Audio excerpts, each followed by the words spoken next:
I'm Carol Anderson Ward. I see many faces here that I've never met, and I've been in this community since 1978. Maybe spent too much time on the other side of the street, I'm quite sure. But I would like to welcome you all to our presentation for the Rancho Murieta properties for Murieta North. Excuse me. There's a lot of people out here. So, more people outside.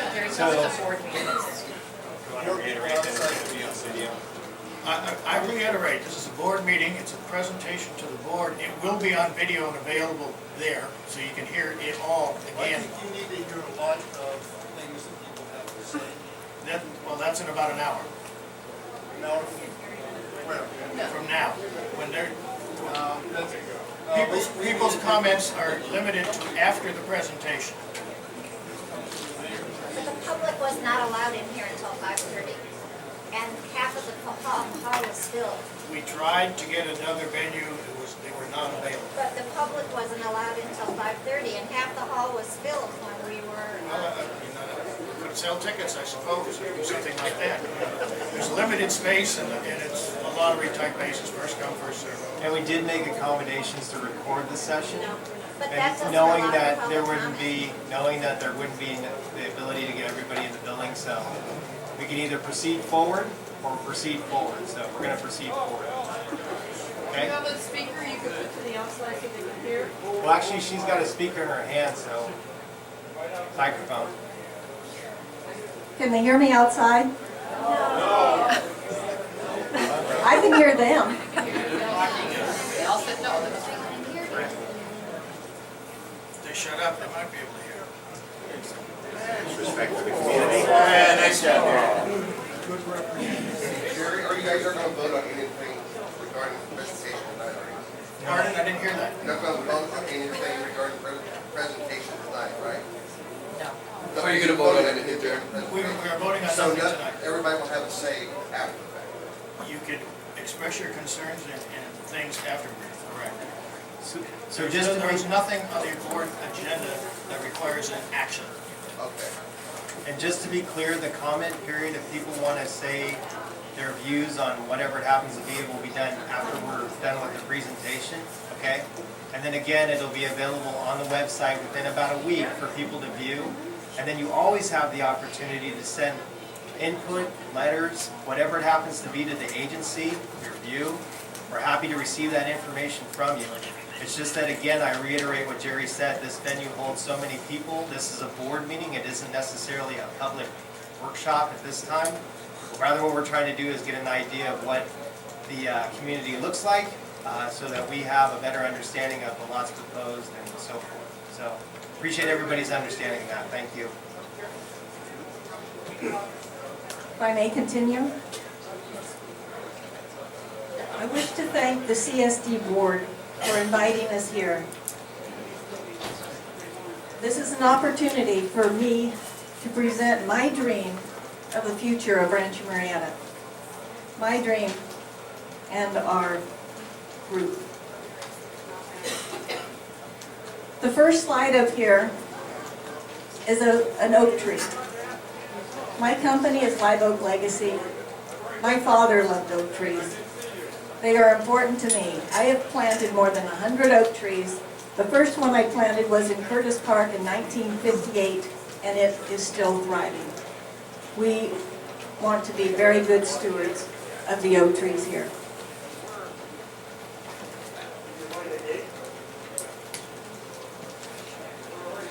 We believe this says it all about Rancho Murieta and the people here. It's awesome. You all wouldn't be here with us tonight if you didn't believe exactly the same. We want to present our vision to the board, but we also want you to understand what we are trying to do in this community. We want your support. We want to win you over. We want you to be a part of what we're trying to do. And we want the board to understand that too.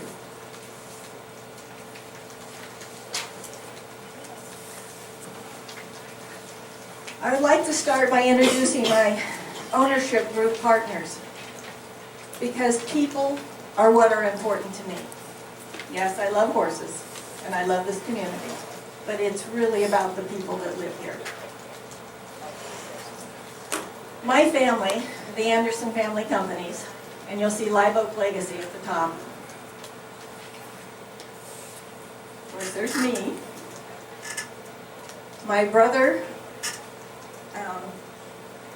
Jim. Jim and Jackie Anderson. My sister and her husband, Kathy and Mike Aronson. My daughter, Erin Sullivan, and my granddaughter, Hannah. We all have ties to this community. We all have investments in this community. My family has a long history here. We grew up on Dillard Road. We grew up on a cow farm. My dad got into the building business, and that's kind of the direction we all went. Horses, cattle, building materials.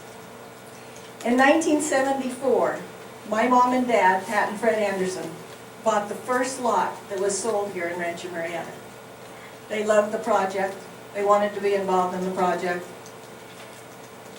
Shortly thereafter, John Sullivan and I purchased the lot from them and built one of the first houses here in Murieta. That was in 1978 when Murieta became my home.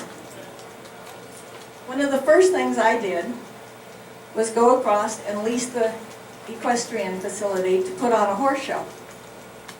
That was in 1979. We purchased the property in 1981. And now we put on 50 major horse shows a year. We bring 180,000 people to this community every year to support the activities at the Equestrian Center. The Murieta Equestrian Center now has more horse show dates than any other facility in the state of California, and we're very proud of what we've done with that. Because of our success, we need a hotel. We need more shopping center. We need more houses.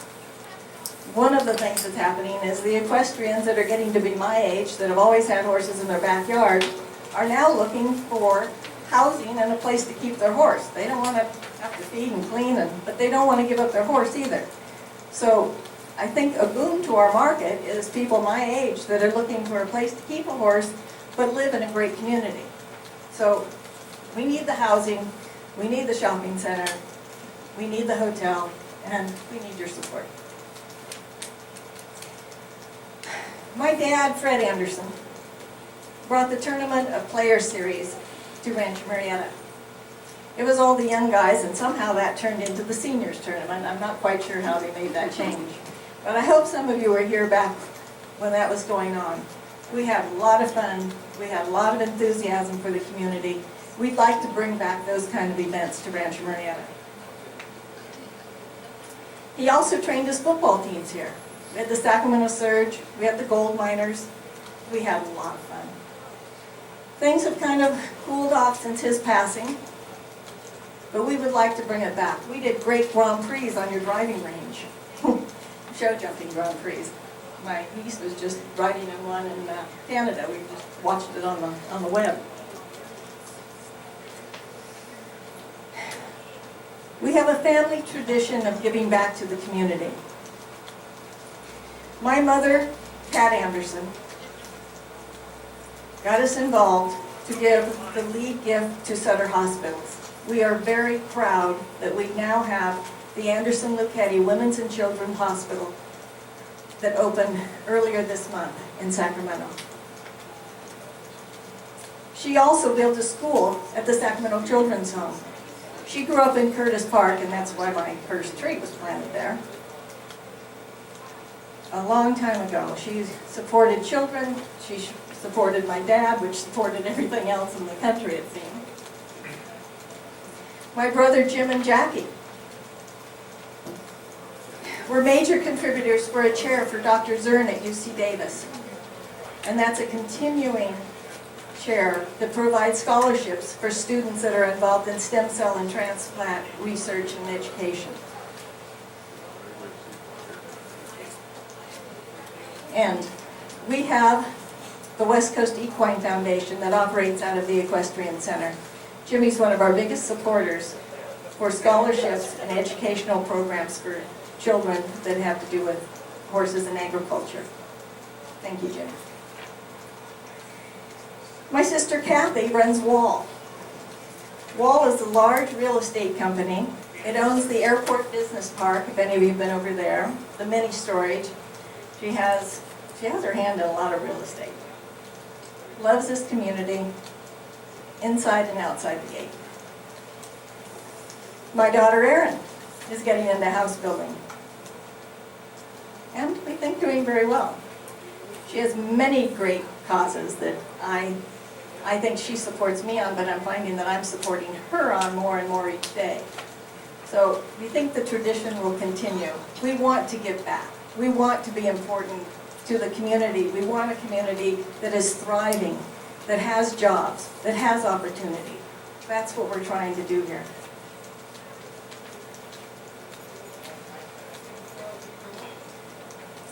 This brings me to Alan Davis and his late wife, Nancy Benvenuti Emerson Davis. Alan couldn't be here tonight, but it's just as well because I probably couldn't have held this together. But Nancy was a very dear friend of ours. Her family, the Benvenutis, brought the Kings to Sacramento. We love the Kings. We love our sports. We were ecstatic when they wanted to be a part of this. They have a condo out here. They want to be part of this community. Right now, Alan is finishing the Malago Center in Fair Oaks. It's a beautiful, functional gathering place for the community there. We want to do the same thing here. We want a place where we can bring people together, where we can be more cohesive, where I can get to know all of you people and your names. And just for Nancy, a wonderful mother, wonderful wife and friend, we dedicate our efforts to the highest standards because she would expect nothing less. And if you knew Nancy, we'll probably add a little bling somewhere too. Alan himself, a philanthropist, supportive of charities and causes, Capital Christian Center and their school are very high on his list. Next is Tom Direct, here to my left. He's our real developer. He has over 30 years of experience focusing on strategic real estate investment and capitalization. He founded Direct Development in 1989 with a primary focus on single-family homes in California, Nevada, and Colorado. He and his partners also developed the prestigious Pasadena Country Club residential community in Monterey. He founded Bayrock Residential, and they constructed over 2,000 residential rental units. In 2003, he founded the Valley Community Homes in Monterey County,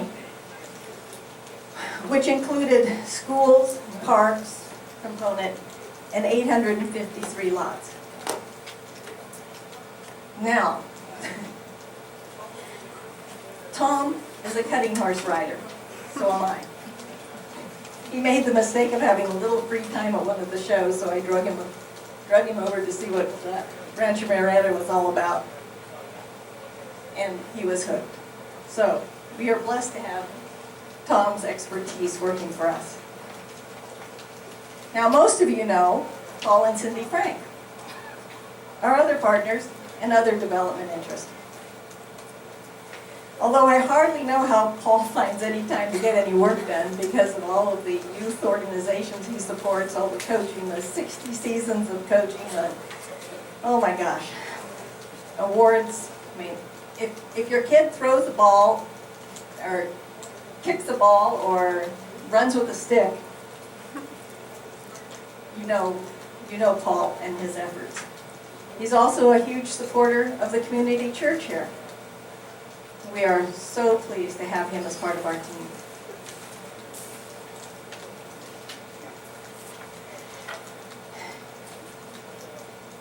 Our builder is Ken Pullman. I don't know if Ken's made it here because I think he's pretty busy working on my hotel right now. And hopefully he'll have it done by this time next year. We think that's an amenity that will bring a lot more people and a lot of jobs to our community, and is very much needed, not just for the equestrian center, but for the winery area, for Rancho Murieta in general, and we're just going to be thrilled when that gets done. So this brings me to John Sullivan. John is like a walking history book of Rancho Murieta. I believe he's the longest continuing golf member in Rancho Murieta, and he has been here, like me, since 1978. He served 9 years on the RMA board and 5 years as president. Served 6 years on the CSD board. But I can tell you what he's not. He's not the Sullivan Group. That's Tom Sullivan. He's not the mayor of Sullivanville, because there is no Sullivanville. He's not the car guy, because that's John L. Sullivan. What John is, he's a guy with a big heart. Or did I mean ego? Big heart. No, that might be ego. But for the sake of this group, let's go with the big heart. So, as you see, our people are part of this community. We're not going anywhere. We love it here. We want to make it as good as it can be. And I think when you see our plans, you'll understand that a lot of the information that's gone around is incorrect. We have substantial investment here. We love Rancho Murieta. This is our home. Thank you.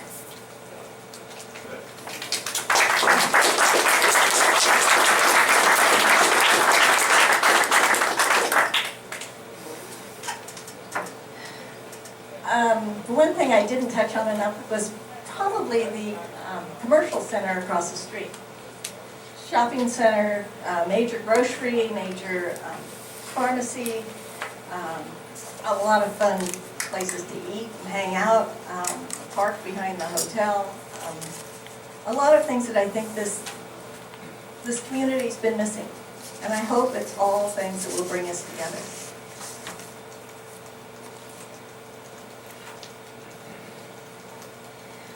Now, our project team, I mean, we're the dreamers, they're the doers. And I would like to introduce, you've met Tom, you all know John, and now you know me. But our forward planner is Cindy Marino. Our counsel, George Phillips. Our director of operations, Stan Cheslock. Engineering is, where's Mike? Mike Robertson. And the guy that keeps the numbers for us is Tony, and you probably know him from around the golf course too. We're all working to make this a project we can all be proud of. And I hope we'll get your support. I want to turn the details over to Tom, and we can move on. Thank you, Carol. And it truly is, it's been very fun for me to be involved in this project. Carol, is true, I took a lunch in 2010 and came over. I had been inside the gates, but I'd never been up to the upper reservoir, and I saw this as a unique opportunity to help complete what is truly an opportunity for one of the finest residential planned communities in the Sacramento County marketplace. It's a pleasure to be working with an ownership group that is local, well-capitalized, and understands that they want to do nothing but quality. From the first meeting I've been in with this ownership group, they've said, we're here for the long term. Let's look at every decision with the eye that we're going to live here and our children live here.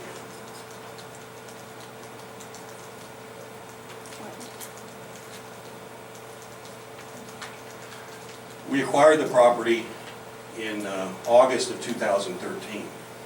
Obviously, the marketplace from 2010 to 2013 was very challenging in the real estate development business. But one of the first things we looked at was the infrastructure requirements for the community. And we worked very closely with the CSD board and staff and made an early commitment to the infrastructure required for this community. Not only for the benefit of the current residents, the already approved land, but yes, for our future development. We completed a term sheet and a financing and services agreement which provided the necessary cooperative funding in conjunction with the RMCSD board to facilitate the CSD water treatment upgrade and plant expansion. And we're very proud that that project is moving forward and nearing completion. The upgrade of the existing water treatment plant and the expansion of the plant capacity is essential for the existing residents of Rancho Murieta, as well as the approved developments and any proposed new development.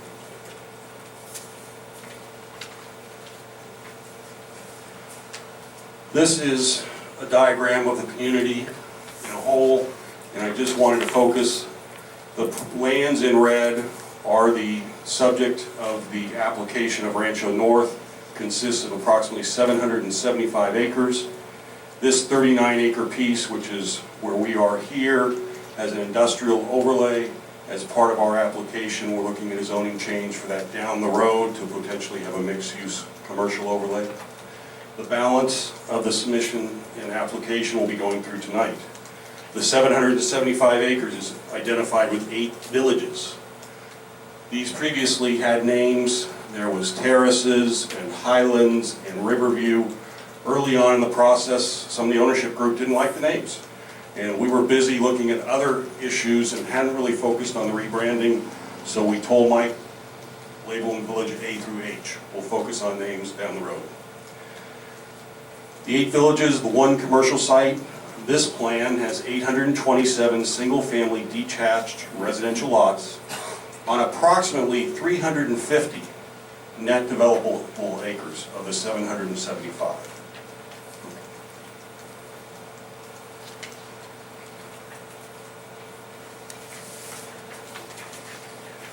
Okay, where are we? We filed our application with the County of Sacramento on October 24th of last year. The focus of the project team since that time has been on the preparation of the technical and environmental studies that will better inform the planning and environmental analysis which we're preparing to undertake. Early feedback from county staff and this technical and environmental work have already led to changes in the land plan.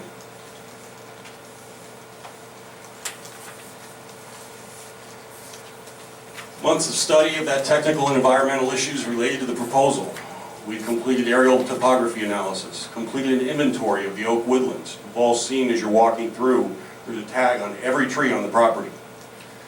The geotechnical and engineering study. As you're also probably all aware, soils is not an easy issue in the development business in Rancho Murieta. We've been spending a lot of time on that area. Wetlands delineation, cultural resources, special status species. Those are all complete. We're currently in the process of addressing water, sewer, and drainage, and the traffic analysis in conjunction with Sacramento County and the Department of Transportation. Consistency of Rancho North with regional and local plans. Our analysis has told us that we are consistent with the Rancho Murieta PD 7710 zoning ordinance. We are consistent with the Sacramento County General Plan designation of low-density residential. Our proposed total unit count is less than the total unit count in the mutual benefit agreement. The project is consistent with the Sacramento County Area Council of Governments blueprint. The project is consistent with Sacramento County's Metropolitan Transportation Plan and Sustainable Community Strategy. Okay, some of the project details. We're going to start talking about Village A, which is right there in red. Here again, Carol was talking Murieta Inn. We have the commercial center at the entrance. Village A is right off of Rancho Murieta Parkway. Village A is 94.5 acres. It's currently plotted with 167 residential lots. That's a density of 1.8 dwelling units to the acre. 35.2 acres of the proposed land area is common area parks, trails, and open space. What have we been looking at when we've been looking at this environmental and site constraints? We've tried to look at Rancho Murieta Parkway, made those lots deeper, setbacks, We've been very sensitive and looked at along the golf course frontage, large, deep lots. We studied the trees and the site constraints related to protecting the canopy of the oaks. We looked at the topography and our streets lineage so we could work in with displacing as little of the natural topography as possible. We looked at wetlands.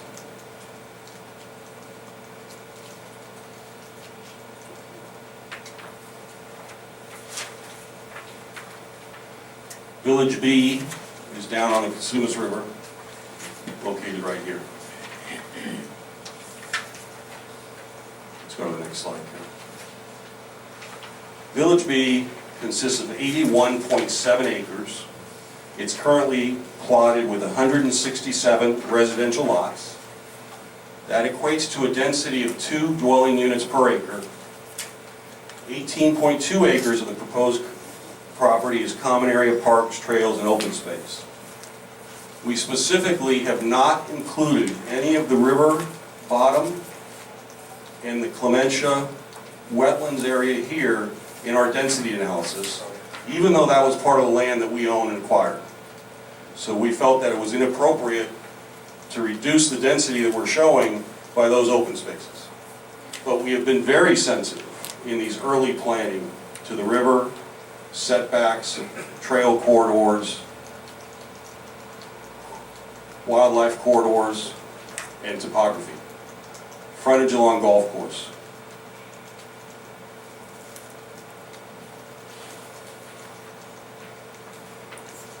Village C sits above Clementia and Chesbrough.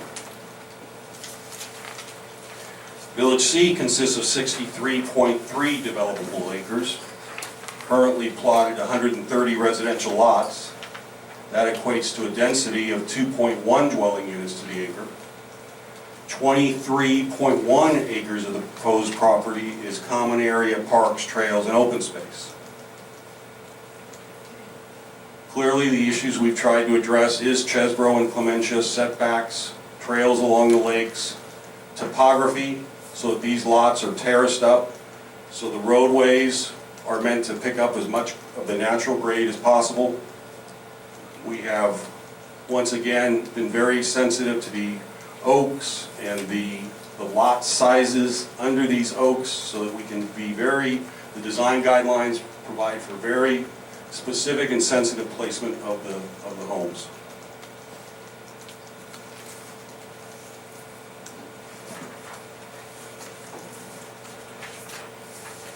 Village D is down at the lower part of Clementia on the eastern property. Village D consists of 28.5 acres of developable land, currently plotted 42 residential lots, density of 1.5 dwelling units to the acre, 4.2 acres of proposed common area parks, trails, and open space. Once again, we feel we've been, in our early planning, very sensitive to the river frontage, very sensitive to view corridors, created very large lots back in this area. This is one large lot with all those oaks being protected. This is a common area here. Here again, I want to emphasize, we're beginning this process. None of this is final, but we've tried to step forward with a thoughtful look at the land and the site constraints. Village E is just north of Village D. Nice of Mike to do that for us. It's 79 acres, 43 residential lots, density of a half a unit per acre, 1/2 unit per acre. 33.3 acres proposed for common area parks, trails, and open space. Once again, we think we've been very sensitive to lake setback, looking at Lake Jean as well as Clementia. I will also point out that this cul-de-sac that is proposed right here, we already know from our environmental work is an environmentally sensitive habitat for an eagle. So none of those lots will be developed anytime soon while that eagle's nest is there. And that's, here again, before these lots were drawn, that we've had that environmental analysis.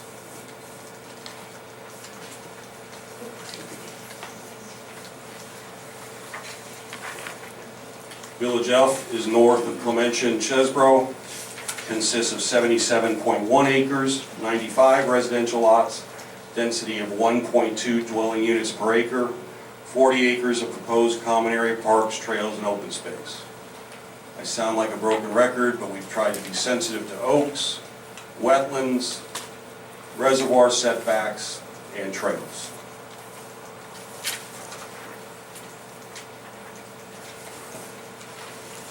Village G is the northern part of Calero, consists of 114.6 acres, 53 residential lots, density half a dwelling unit per acre, 86.1 acres of proposed common area parks, trails, and open space.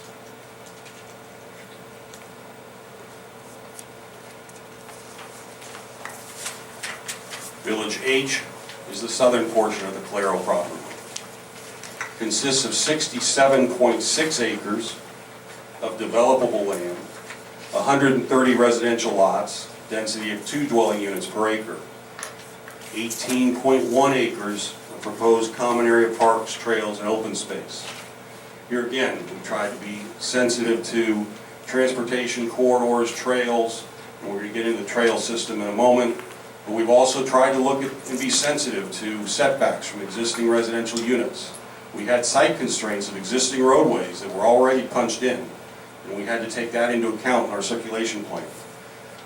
We still feel we have some issues. We need to work with the CSD and the RMA on some park and accesses. Here again, we're at the beginning of the process. This is all going to be talked about over the next several months.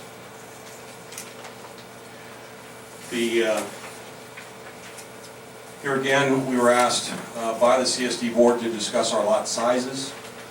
This diagram, if you look at our total mapping in Village A through H, we have 827 total lots.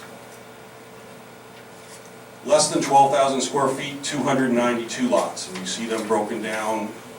The majority of the 12,000 square foot lots are located on the softer terrain in villages A, B, and C, where that made the most sense. The typical lot size, 466 of our 827 are quarter to half acre lots. And then we have 69 lots, primarily on the east side of the lakes, that are much larger than 24,000 square feet. We've looked at some statistics associated with looking at Rancho North and existing Rancho South that we'll show you in some additional density studies. And the smallest single-family detached lot currently existing in Rancho North is 3,360 square feet. Our smallest lot is 7,150 square feet. Most of the planning documents that I looked at during my due diligence associated with the master plan and some of the early planning that was done on these parcels, parcels D, E, F, G, and H were all part of the area that was overlaid in density bubbles of 3 units to the acre, 6 units to the acre, and 10 units to the acre, even few of them designated townhouses. All our lots, as you can see from our density analysis, are detached single-family residences. Karen?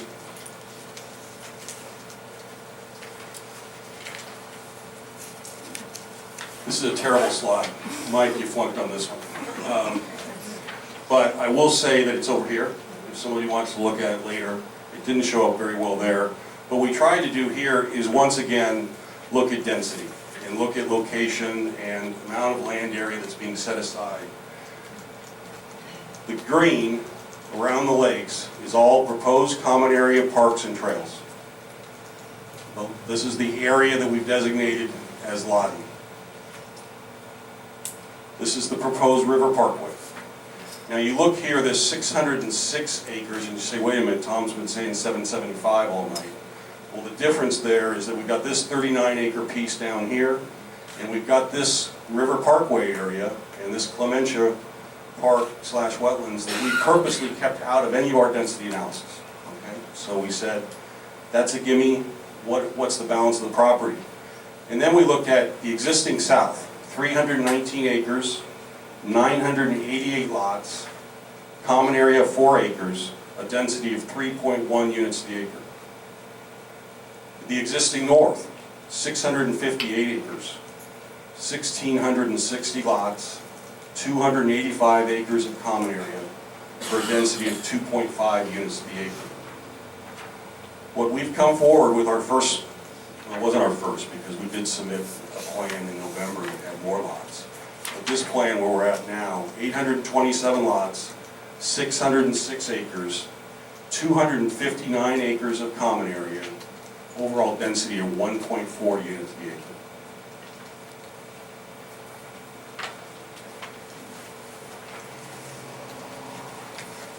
Okay, we definitely wanted to talk about trails. Here again, I'm not wild about this exhibit, but you have it in the handout, and there'll be other exhibits along the way. But what we'd like to point out with the trails is that a key to this community, and one of the key amenities, is the trail system. And there's currently trails on our property, some of which have easements, other that people just put there, and that's all fine. Just ask you to stay away from the cultural resources. But what these two maps show is the existing trail system, and then here is an early proposed trail system. We are working very closely, and we hope to continue to work closely with RMA, the CSD, the Country Club on figuring out these trail systems. We're working with the Rancho Murieta Country Club on some access points. There is, the Parks Committee is working cooperatively with MTS, the Trail Stewardship Council, to ensure that the multi-use trails are functional and maintained. The trail that's depicted on these maps will complete the connecting trails outlined in the Parks Master Plan. We are adding 17.5 miles to the existing trail system when we record these maps and dedicate these proposed trails.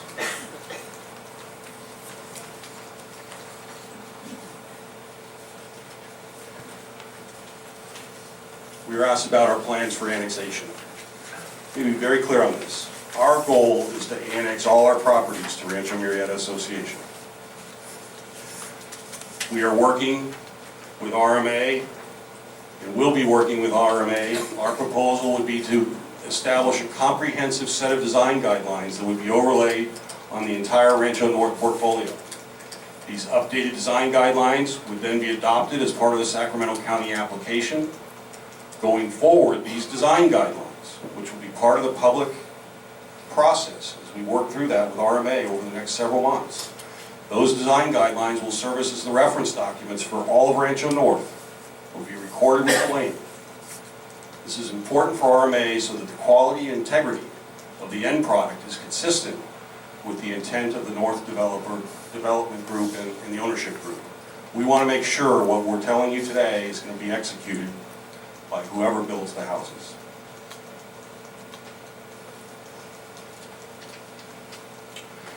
Rancho North goal. Here again, I've been hearing about a community center since I first started reading documents in 2010, and I know it's been around for a lot longer than that. But we would like to facilitate the development of a Rancho Murieta Community Center. We believe that a community recreational center remains the single amenity missing and desired by the existing residents and is needed to complete the community. We also believe working together in conjunction with the RMA, the CSD, and the Country Club, that a viable solution to delivery of this amenity is possible. And that's why we want with such passion, to figure out a way to make it one association, because we believe that will help this process. Where we are in the process. We are working with Sacramento County Planning and Environmental staff. The preparation of EIR is the first step. We've been doing, as we've talked about since acquiring the property, a lot of the technical studies necessary for the county to issue the notice of preparation for that EIR. We are hoping that is going to be occurring very soon. We are planning additional community meetings, additional community outreach meetings to be held before and after release of the draft EIR. We are committed to information, getting out the proper information. I know there's been frustration that I read. Suddenly I've gone on webs every once in a while. There has been a statement that we haven't been coming forth. We've been working hard to get the information necessary to begin this process. We'll be attending CPAC meetings and making presentation and working with the community at that forum. There'll be planning commission hearings for public comments on the draft EIR and hearings on the merits of this project. So there's going to be tremendous opportunity as we move through this process for community input and questions, answers, directions to the people that make the final decisions. I think with that, I would like to conclude by thanking the board for this opportunity. We are hoping that this presentation has provided some insight to where we are in the process, what we hope to bring forward and continue refining until ultimately our goal will be to be in front of the board sometime, 2016. We don't control those timelines. This process will control those timelines. We hope we've spent some time introducing the ownership group and our development team. I can once again just tell you I'm privileged to have the opportunity to work on such an exciting project with such a well-founded local ownership group that wants to do it right.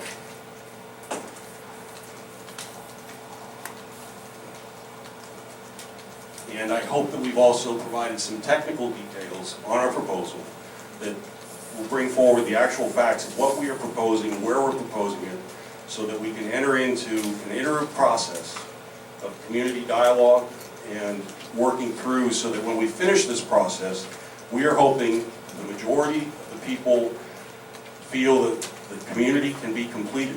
One of the other, in my final closing, I'll tell you, when I read through the documents and doing my due diligence on the properties that were approved back in 2007, one of the outcries was, wait a minute, this is piecemeal. We want to see the vision for the entire community. So that's what we're bringing forward. This is the vision to complete Rancho Murieta. With that, thank you very much. Carol, thank you. And board, Jerry, I'll turn it back over to you.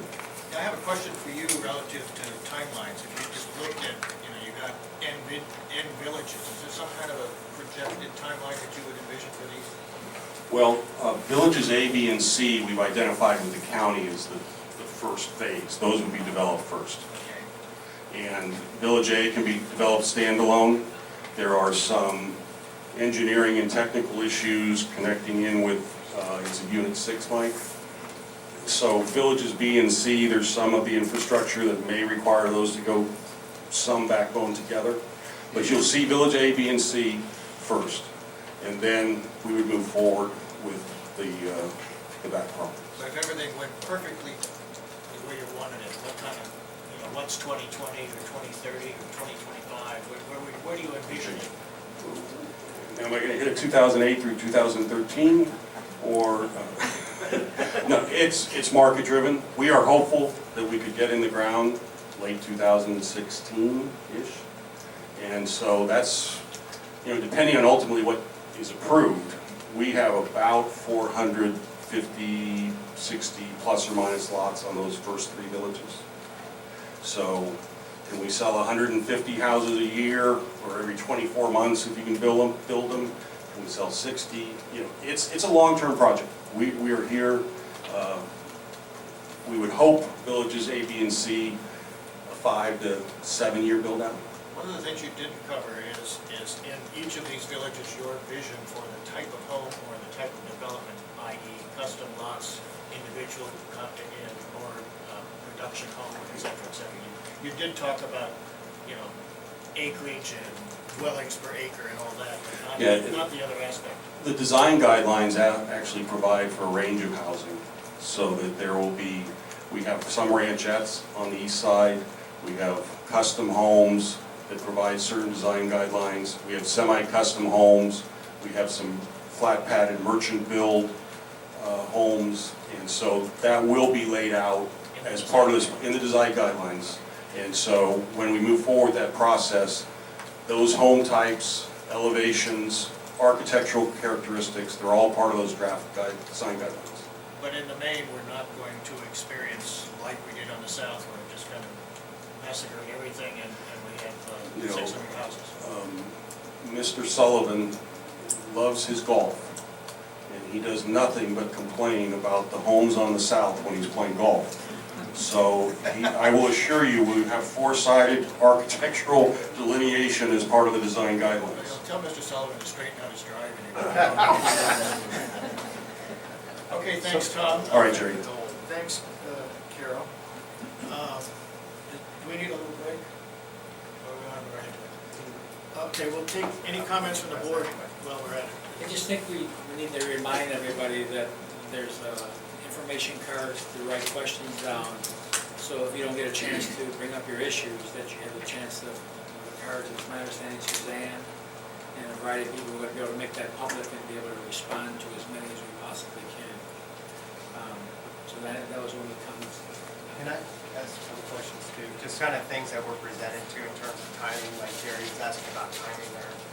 You know, you guys talked about the preparation of an EIR, and then you also talked about community input and the timing around that. Is the target for the preparation of the EIR looking like fall quarter type of a thing? Or do you have any indication of when that might occur? You know, the first, The first step is the county needs to issue the notice of preparation. And we've been working with them to get them the information they need to feel necessary to do that, or ready to do that. And that's the step we are at, and I don't think we can really predict much beyond that, other than the technical studies that would go into that environmental analysis is what we've been working on. And so that would be your trigger then to want to have those community meetings versus having something sooner than that? No, I think once the notice of preparation has been put out, and we would begin those community meetings.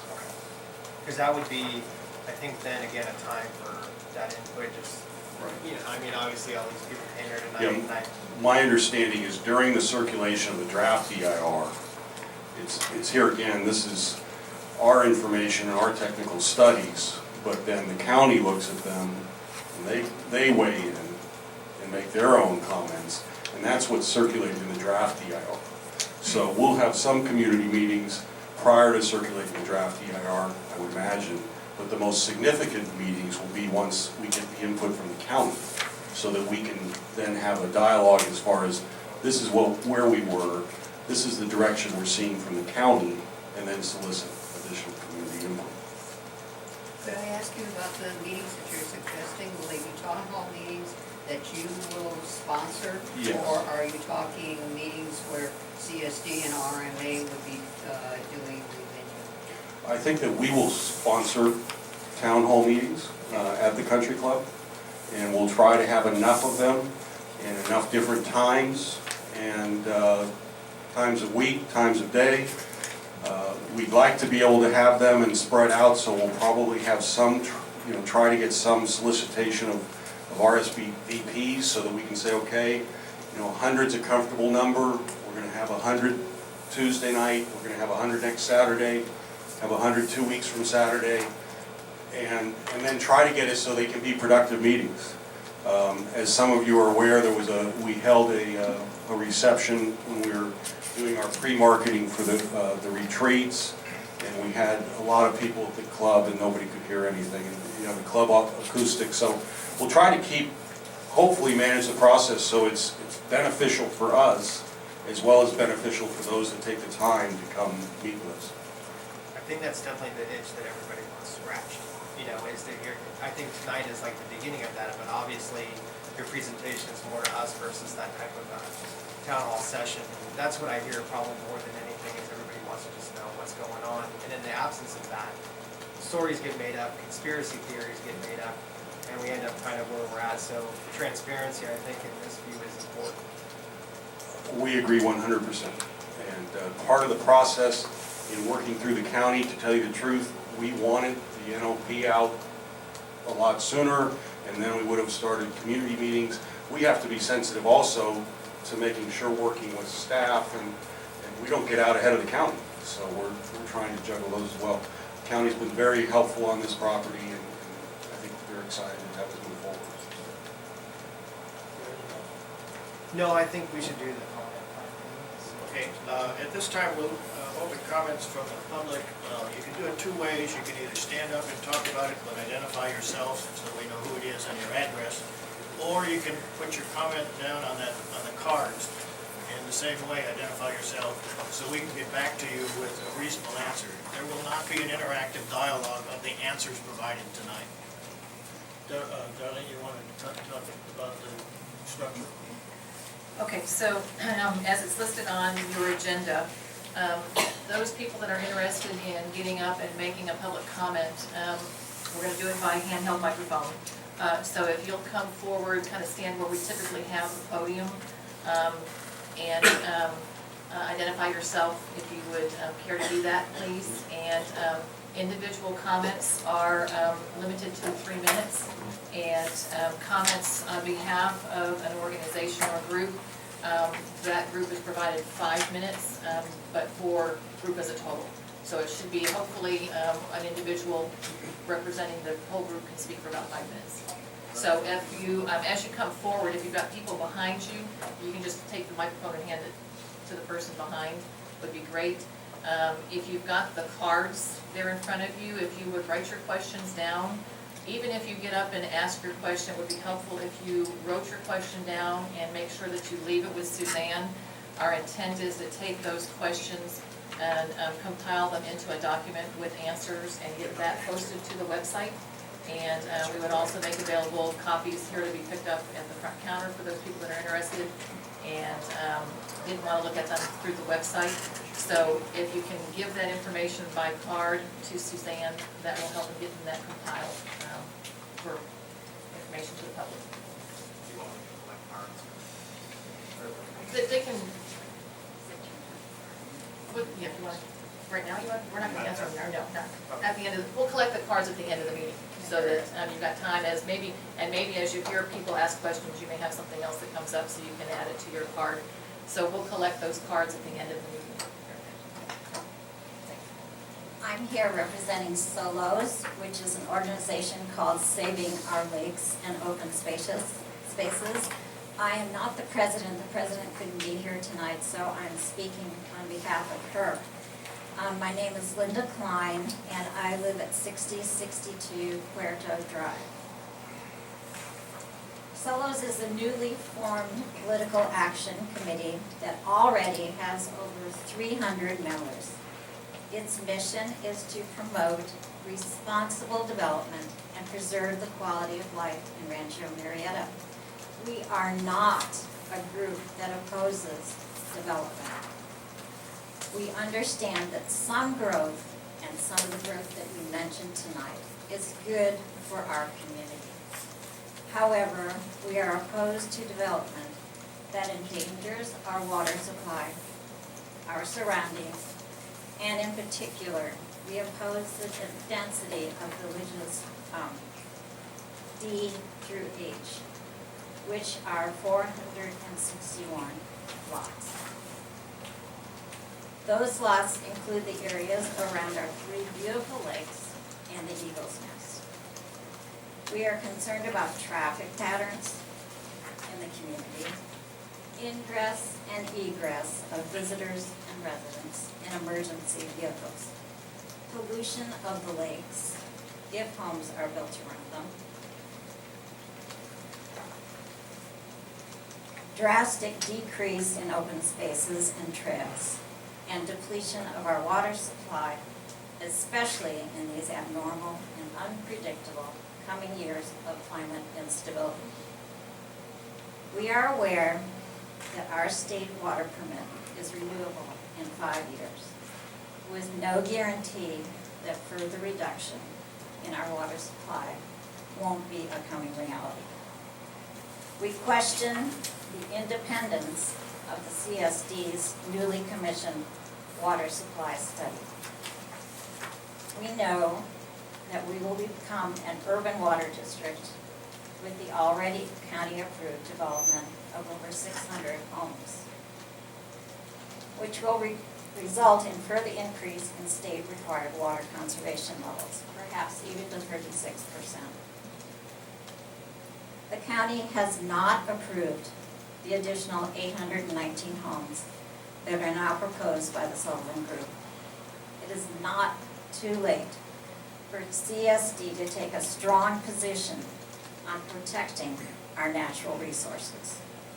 We know that CSD has that legal right as well as a moral imperative to do so.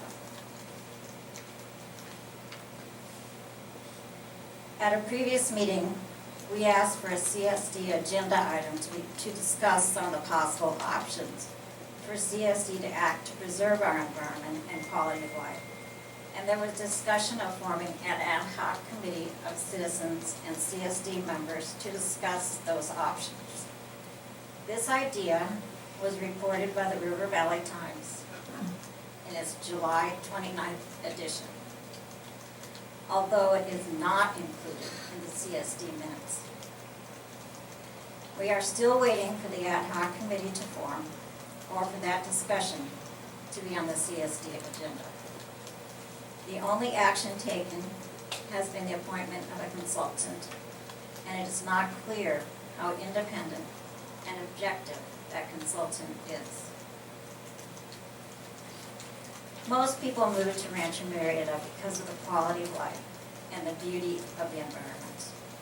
Solos advocates an overall change to the 461 units that are proposed around our lakes.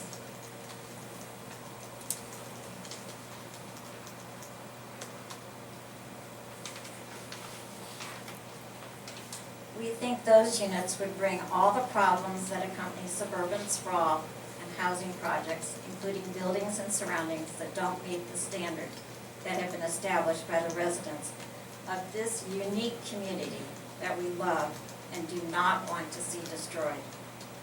Our question is, when is CSD agenda item to discuss the other options or to form the ad hoc committee going to be scheduled? Would you like to leave that written with Suzanne?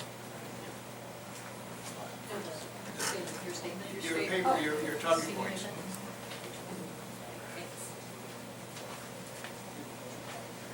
Any other?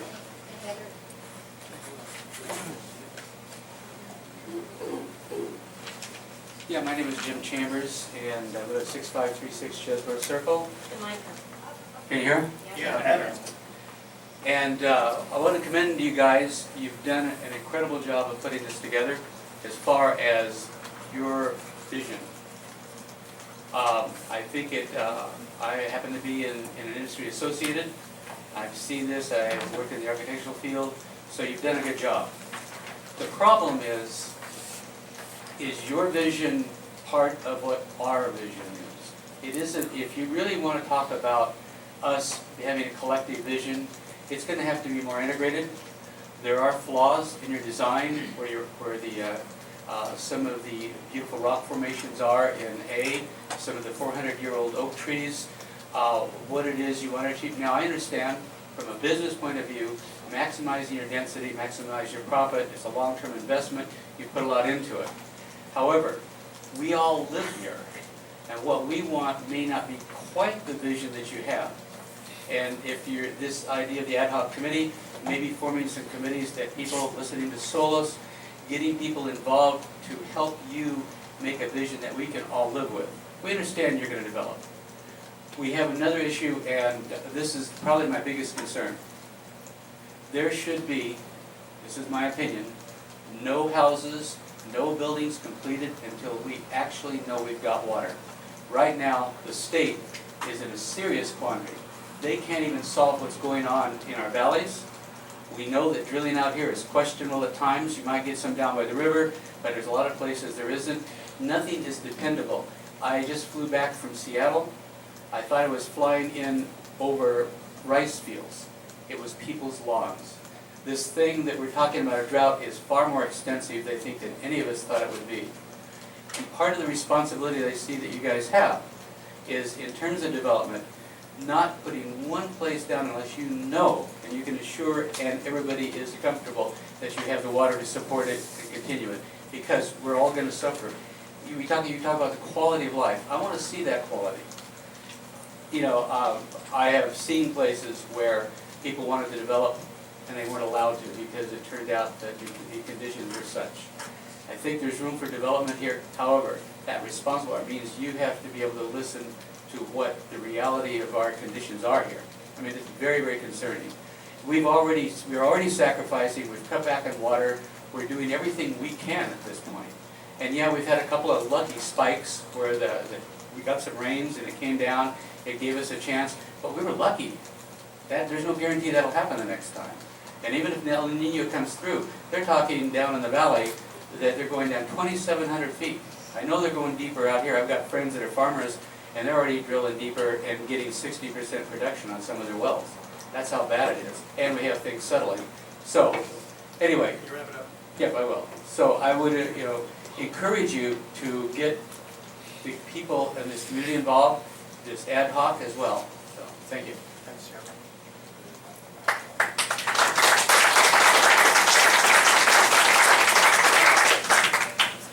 Hi, my name is John Merchant. I live at lot 723. I've been here for 29 years and 8 months. And my name's on the plaque back there. A couple of things. I'm one of the two CPAC representatives for the community. Two of us that live here. And we have discussed down there the potential of the CPAC meetings being held in Rancho Murieta. In other words, placing them on a separate agenda and having those meetings out here so that the people from Rancho Murieta who are interested in Rancho Murieta issues don't have to drive all the way to the Wilton Firehouse, probably in the middle of the night, to do that. The county seems to be interested in that, and I hope you would join us in that quest. In number one, finding a place we could accommodate everyone, and having those meetings where everybody can get to them at an appropriate time. There are a lot of discussions I think we need to have. I agree that you are now in compliance with the bottom line number on the mutual benefit agreement. However, B, C, D, E, F, G, and H are not. In meetings with the RMA, I think they feel the same, and I'll encourage you to validate that with them to make sure that we're all on the same page here. But I can't see how we would want to approach issues that I will talk to now that are really not CPAC related, one of which is compliance with the MBA. That's not a county issue, that's a Rancho Murieta Association issue. And annexation. I mean, I find it hard to see how we have meaningful annexation discussions that center around an agreement which we don't feel at this time you guys are compliant with. I actually had given you credit until I saw this for 10 more units than what you thought you had, so you're 10 more in the hole than I thought. But I encourage you to meet with us on a more ongoing basis. I think that the gentleman in front of me said, I think we need to have an augmented water discussion, a very fruitful one. The integrated water master plan for the community calls for a minimum of 300 acre-feet of well water to support this community at build-out. The consultant who did the integrated water master plan recommended we go to 600 acre-feet for a buffer. It's a combination safety issue and a combination development supporting issue. 4 acre at build-out with rough numbers. 4 months of support out of groundwater is somewhere in the neighborhood of 190 million gallons of water. The more houses you put here, the harder it is, either in an emergency basis or in a development basis, to support them with water out of the ground. So I think it's a really important issue, and I think it's one that the CSD needs to completely vet before we go further on this. Secondly, as you promised us, and I hope we get an independent consultant to protect us in construction around our lakes. I mean, we're going to be throwing a lot of dirt and other stuff around out there. Those 3 lakes, whatever they are or they are not, one thing I think everybody can agree on, there are drinking water. There's more, and we'll get to it. We have a long way to go, but thank you very much.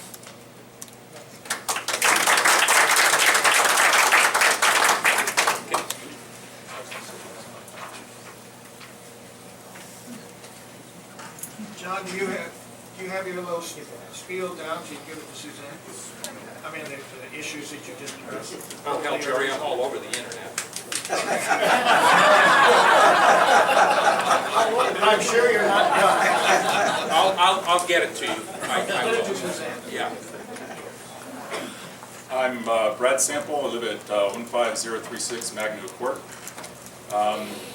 The California Geological Survey published a report in 2006 that identified portions of Rancho Murieta as having moderate likelihood of naturally occurring asbestos. Comparison of these asbestos maps from the Geologic Survey report to the proposed development in Rancho North indicates that the majority of the proposed development is in areas that have been identified as having moderate likelihood of asbestos. Asbestos is also identified as an issue requiring mitigation in the EIR for the retreats, which are currently under construction.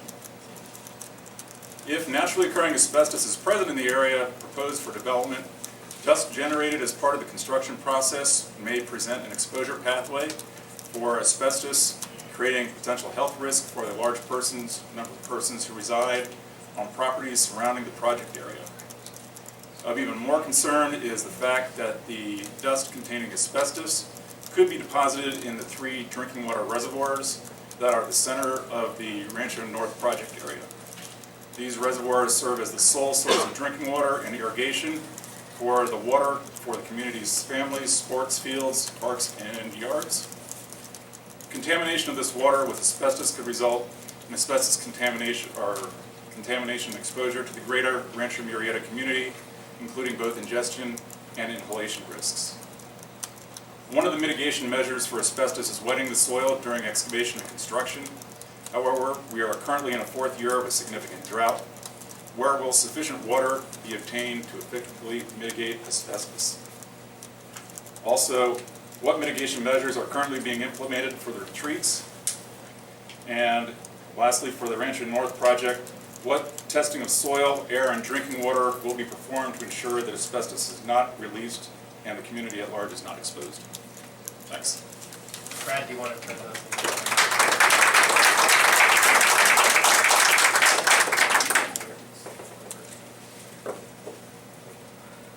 My name is Roy Sizemore. Is it on? Move it up closer. Roy Sizemore, 7508 Callaway Drive. I agree with everybody here, but I do have a few just questions. You know, when these buildings get built, there's going to be a lot of additional traffic. If you got 1,000 homes, that's 2,000 cars. At least 1,000 cars leaving, going in and out of this facility daily. If they're going to go out the front gate, it's going to be a major traffic jam.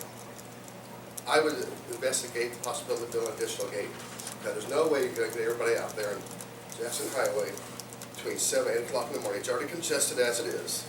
You're going to be backed all the way up past the country club in the morning. Also, storm drains. As new construction happens, you're going to have additional runoff, which could cause flooded storm drains. And also, the buildings near the lakes, where are those storm drains going to drain off into? If they drain into the lakes, you're running contaminated water into the lakes. Oil, the roads, everything. Are you guys going to install clarifiers to prevent it from happening? Are you going to need pump stations to pump additional water to all these other houses? Who's going to incur those costs? Are the current residents going to incur the costs for additional pump stations to pump water to the houses? We shouldn't have to incur those costs. As you will need pump stations probably for getting rid of sewer, storm drains, and fresh water.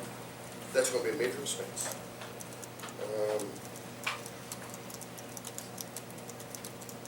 I like the setbacks to be around the lakes, and that has been determined. It would be nice to know up front instead of just 5 feet or whatever it's going to be. I know it's going to be more than that, but it'd be nice to know that. I'm sorry. And you mentioned all this land that's going to be proposed for parks and common area. Who's going to maintain that land once the facilities are all built? Are RMA dues going to pay for that? Or is your association going to pay for that if you have your own association? Who's going to pay for you were talking about a group community center. Who's going to pay for the community center? And also, who's going to maintain that during the life of that community? These are all questions and costs associated with this long-term investment. That's all I have.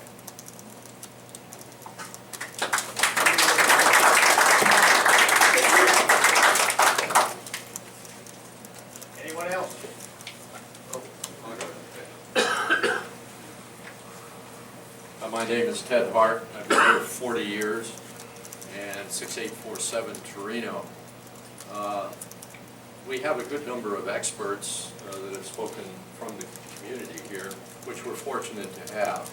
And I'm sure that the developers are more than interested in receiving this. What I wanted to address was the fact that how fortunate we are to have the developers that are here as compared to what we lived through for many years out here with the operating engineers, Jack Anderson, and some of these things. You don't know, many of you don't know, of the lawsuits that we went through.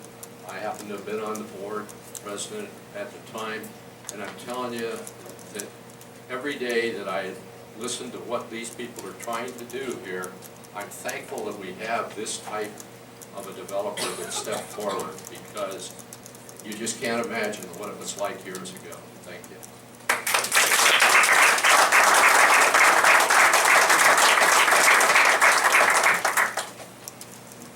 John Van Dorn, I live at 15250 De La Pena. 2 meetings ago, I'd asked if there was a conflict waiver declaration that was going to be signed by the water management group that CSD hired. My question is, has that declaration been provided? Thank you.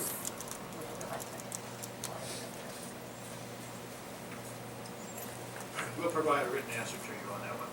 It has been provided over here. Can I Any get other a copy of questions? that? Is that, well, I'll go ahead and answer it now. It's actually been added to their contract. I'll give you a copy of the contract. Thank you. It'll be part of it. It is, yeah, it's not. Any other comment, question, concern? Thank you very much. It was a very informative meeting, and as you expressed a number of concerns, we'll try to address those. That's all.